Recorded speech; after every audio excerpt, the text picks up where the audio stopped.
Welcome, everyone. So we are here live at Zoho Day 2025. I'm David Marius Smith, and I'm here with a special guest. We have Tony Thomas. How are you, Tony? Good. How are you doing, David? Good. So Zoho Day 25. So a lot of interesting changes, right? Leadership changes at Zoho to you, Sridhar, and so forth, and the team. You're now the US Lead, right? Zoho. Yes, uh-huh. But Tony, take us back. I mean, what is it? 27 years now. What were you kids thinking about? You young geniuses as you were starting the company. Yeah, no. So we're engineers to begin with, and Yeah. that's always been the passion for us. So it's still the case. We, in some ways, with all the AI stuff going on and all of the new technologies that we're dealing with, we're about as excited as ever. Sridhar's now taken the role of chief scientist. And left some of the drudgery to the rest of us.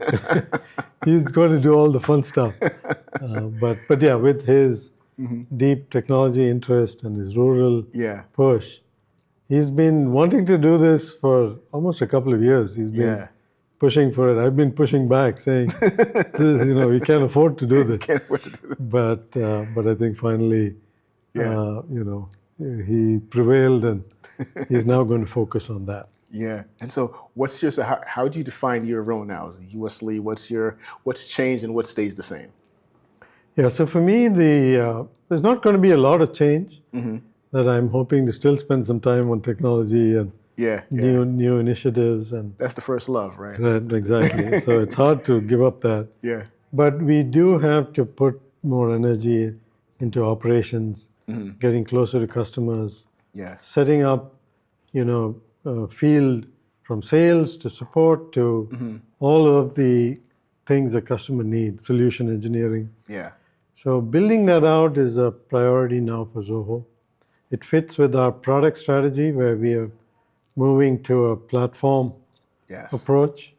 Mani talked this morning about the platforms that we're building. Yes. And so we'll be looking to take that up market. As you know, platform is largely a mid-market and above play. Indeed, yeah. And so that's what our product strategy is.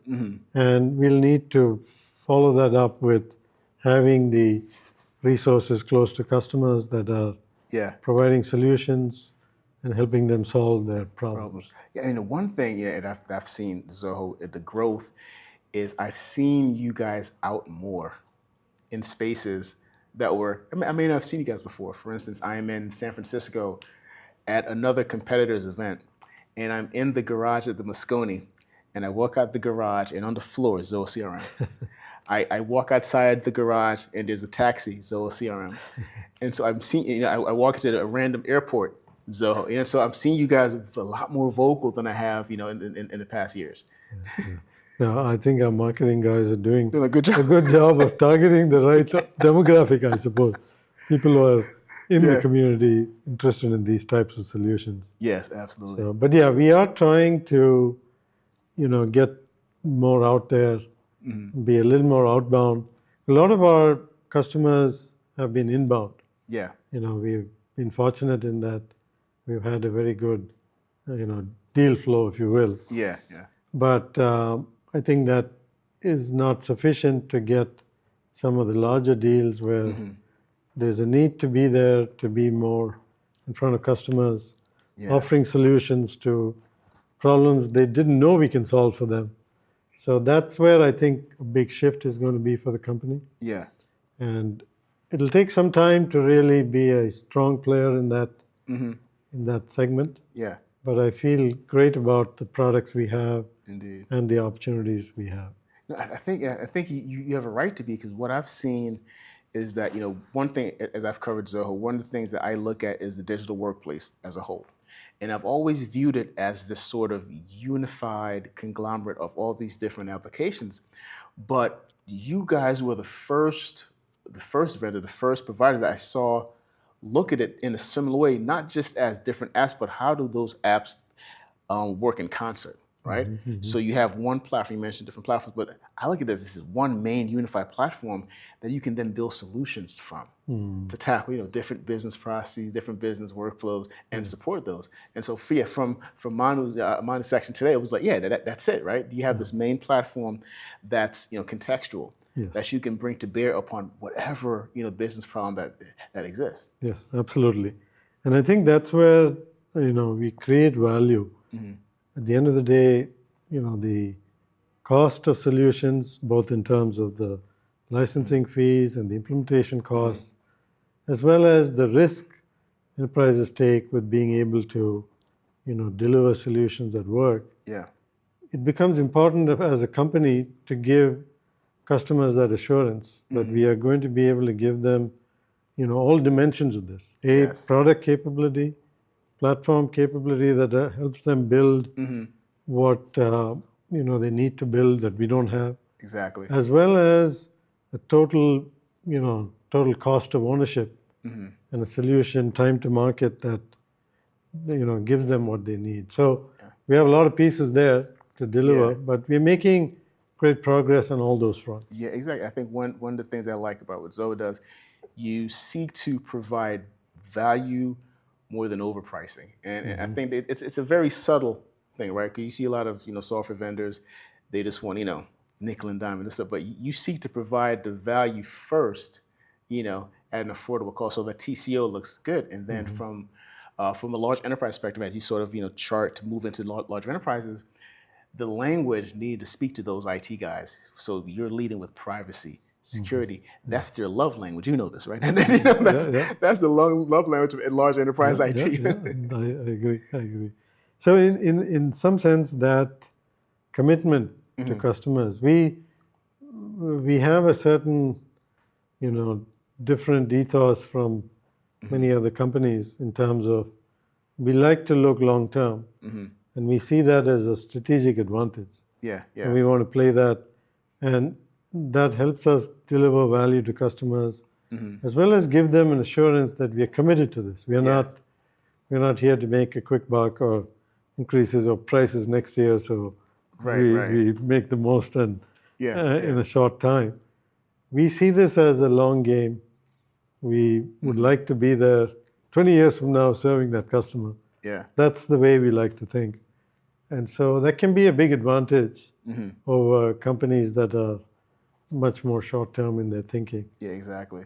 So that helps us, at least reassure customers that we're going to keep at it and keep giving you more and more value. Absolutely. And that's where I think the core of the company is. Yeah, it's a solutions focus. You're right. It's let's solve the problem. Yeah. Right? I think it was Raju's session. He was talking about I forget the name of the cruise line case study he brought up, but he had a couple case studies, but all the case studies centered around a company came to you with a problem, and you developed a solution for their problem, which to me serves as the ethos for how you guys approach this stuff. Not just trying to sell someone something. Let's create a solution for this particular problem. Yep. Totally. And I think that's where winning the trust of customers one by one is our challenge. And we feel good about the solutions we've been able to provide. And many companies have looked at us as an SMB player. That's been our strength. But increasingly, we are serving larger customers, solving unique problems for them. Yeah. And we are very encouraged by the feedback we're getting from these large customers. So we're excited to see the next stage. Because you think you guys are such a scale as you even serve like your SMB customers. So I think scale has never been an issue, with Zoho. So I think with the large enterprise, I think it's a matter of speaking, like I said, that love language of security, support. And so do you think you guys will get more into, or maybe through partners, dealing with large enterprise, more professional services types of engagements? And yes. So we certainly have to do a good bit of that to learn the business, learn what customers need, and learn how to make sure our tools can serve this solution building well. Yeah. But our long-term strategy is not to do even a significant fraction of the solutions ourselves. Right. We want to be partner-led in solutions. Yes. We don't see ourselves becoming a solutions company. Right. Right. We want to remain a product company for the reason I said at the beginning. We're very much into technology. Yeah. We want to create new technology. Yeah. But solutions become the essence of what customers need as you move up the chain. Yeah. So enabling partners, enabling them to deliver strong solutions is the strategy. But it'll take us some time to get to that point. As I said, we have to build a set of solutions before we can really open it up completely for partners. Yeah. We already have a lot of partners building large solutions on us. So it's not like it's not begun. Yeah. But we are doing a good fraction of them ourselves now. But I see that evolving to partners doing the large majority of them. Yeah. I mean, because you guys are going to build a treasure trove of data that way as well, too. And it's funny, one of the big announcements from today, or a series of announcements, was around obviously Zia and AI.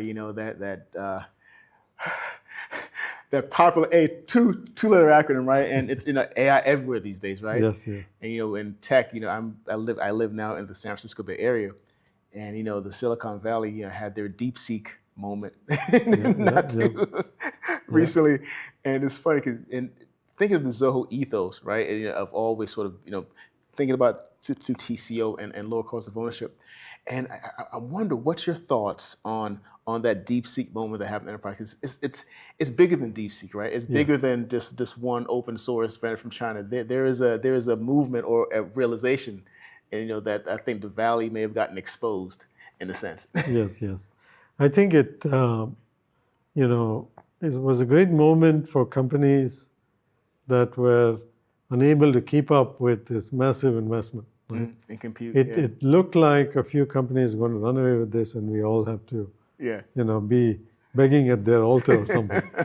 But now with this change, and to be fair, we have to thank Meta for providing an open source. With Llama, So it's been a progression, but this was a stark moment where the open source seemed to catch up to the latest model. Not only that, there's a paradigm shift now to using reinforcement learning and chain of thought on top of these LLMs. Yes. So when you have these LLMs that are coming in at a lower and lower price point, and you're able to add your reinforcement learning on top of it, that really opens up the game. As Sridhar put it, reasoning becomes a commodity. Everybody can do reasoning on top of these open source models. So it's an exciting time to be exploring, using these models in creative ways to further this. So nobody knows where this goes, but it's looking like really opening up innovation across much larger spectrum of companies. Yeah, I'm thinking of you even as an engineer, right? And that's your passion. I mean, 'cause what I saw with this, and I'd love your take on it, it seemed like it was an engineering innovation more than anything that we saw the DeepSeek guys, right? Absolutely. The efficiency that they were able to arrive at. Absolutely. The efficiency piece was critical to not only did they make it open source, but because of the efficiency they built in, it's going to cost us all a lot less to run it. So we're definitely thankful to have that. So even in terms of getting the hosted LLMs now, the price is 1/3 or less of what we were getting. Absolutely. And it's a top-notch model. Absolutely. Right? So it's amazing. And you can run it locally as well too on any machine like that. Exactly.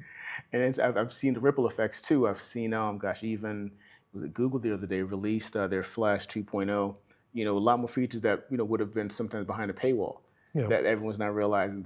We have to now begin to deliver more features. Advanced features. Completely. So the industry is definitely changing. So it's exciting times if you're interested in technology and like to see things move fast. There's a lot happening. It's funny because me being an analyst, right? I've been covering the space for years, and I find myself every week there's a new research paper I have to pour through, right? Because because I'm trying to understand, exactly.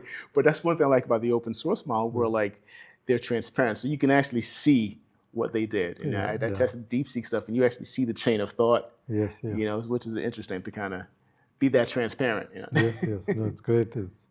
It's an exciting time that way Yeah, if you're absolutely. into this kind of stuff. Yeah, and so Zia is the next frontier for you guys. So what's Yeah. next? Yeah, Zia's branding for the AI, Mm-hmm. just to have umbrella branding there. But in terms of AI, as Sridhar laid out in his keynote today, there's many stages to it. Mm-hmm. And we're doing a lot of R&D in the whole productivity piece, Mm-hmm. where we see being able to build solutions, build things to be, dramatically faster. Mm-hmm. And so that has to be done in a proper way where it's not enough to produce a solution once. Yeah. You have to be able to keep changing it, enhancing it, and improving it. And if you don't structure your system correctly, Mm-hmm. then you're kind of stuck. You're back to, it's worse than a system you built yourself, because it's a devil to go through. Yeah. So the structure of the system, how it's built, all of that is essential to get right. And so we're doing a good bit of R&D in those areas. Even our features you're seeing now are continuously getting refined. So there's a lot happening on AI. Yeah. And a lot of it, as Sridhar said, is just keeps getting added to the product. Indeed. And you just use it. You don't have to pay anything extra. So, but we see more significant innovations coming. Absolutely, yeah. I mean, and the costs are coming down, more innovation. It's an exciting time to be an engineer. Yes, Right? yes, totally. Yes, yes. Tony, And we have a lot of engineers excited about doing this. Yeah, exactly. Tony, thank you so much for Thank you, joining me. David. Thanks, everyone. See you next time.